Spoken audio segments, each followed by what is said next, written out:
Hi guys, so we've just had, literally half an hour ago, the very first teaser trailer for Ghostbusters 2020, aka the newly confirmed title, Ghostbusters Afterlife. Now, you all know that I've not been a massive fan of this new film, right, considering the fact that it's kids taking over the franchise. Since I last spoke about it, we've had confirmations that Bill Murray, Dan Aykroyd, Ernie Hudson, Sigourney Weaver and Annie Potts are all returning to their respectful roles from the original Ghostbusters films. Peter Venkman, Ray Stantz, Winston Zeddemore, Janine, and... fuck, what was Sigourney Weaver called again? I just need to quickly check this. That fucking annoys me. I hate that when it happens. Sometimes you forget. I've literally just looked at everything just so I know. Dana Barrett. So we all know they're returning. That got confirmed about a month ago. Bill Murray was touch and go, weren't sure, and then you can't have the two other guys come back, not Bill Murray. I mean, the fact that Bill Murray came back for the 2016 not awful female reboot for a wee cameo as a ghost guy, as a guy who basically who hated ghosts, which is quite funny because Bill Murray slags the franchise in person, so it's quite funny that he kind of got to slag the franchise within the franchise. Anyway, so they're all returning as their Ghostbusters and the supporting characters. We don't know how, like, to the extent of what they're doing. Are they going to suit up again? Which I hope they are, but I doubt they will. So the new film is Carrie Coon, single mother, takes her kids to some place called Somerville, some little kind of western town, looks like Kansas kind of thing. With her son, Finn Wolfhard, Stranger Things, It, etc. McKenna Grace, who played young Brie Larson in Captain Marvel. The two of them are brilliant. I mean, Finn Wolfhard, I love him, great actor, but I feel as though he's just getting put into things because he's from Stranger Things. So It was basically the Stranger Things kids in a full-on horror film.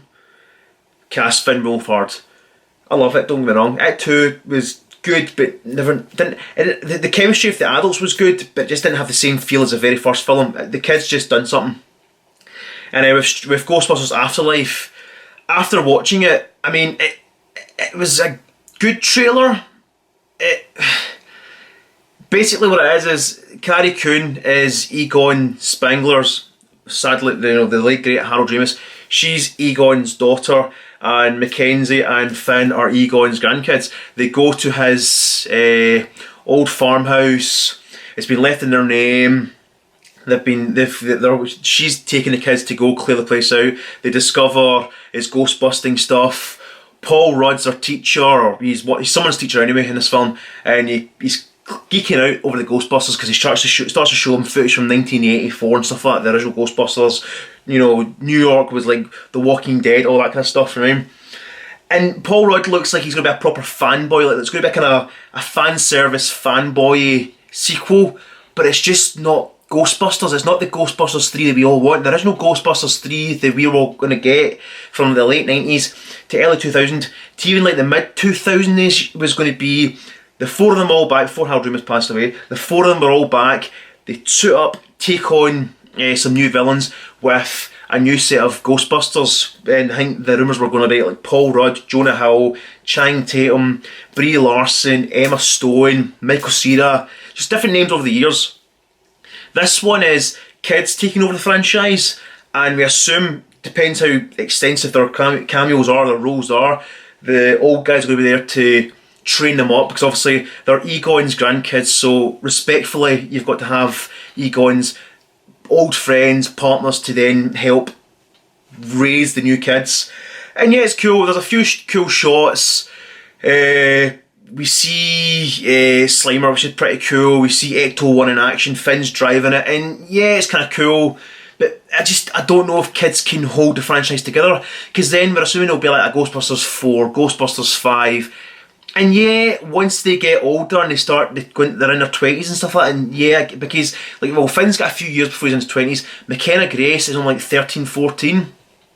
And she's a spit of Egon. Like, I know she's a girl, but like the way they've done her hair and the glasses and stuff like that, even Finn, they look like brother and sister. It's perfect.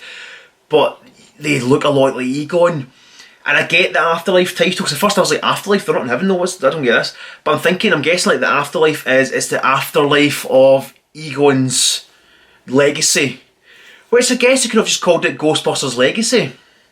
But hey ho, it does look good, but it just looks like Stranger Things meets Ghostbusters. And the thing is, though, they've done that in Stranger Things. They dressed up like Ghostbusters, and the only difference is the Ghostbuster kids have got the real Ghostbusting stuff.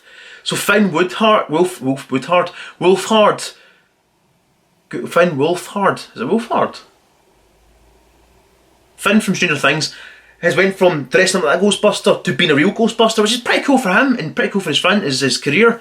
But it's just not the real Ghostbusters 3. And sadly, we'll never get the real Ghostbusters 3, because obviously Harold Ramis is dead and the other guys won't. They'll never get a full-fledged Ghostbusters 3 anyway, let's be honest, right?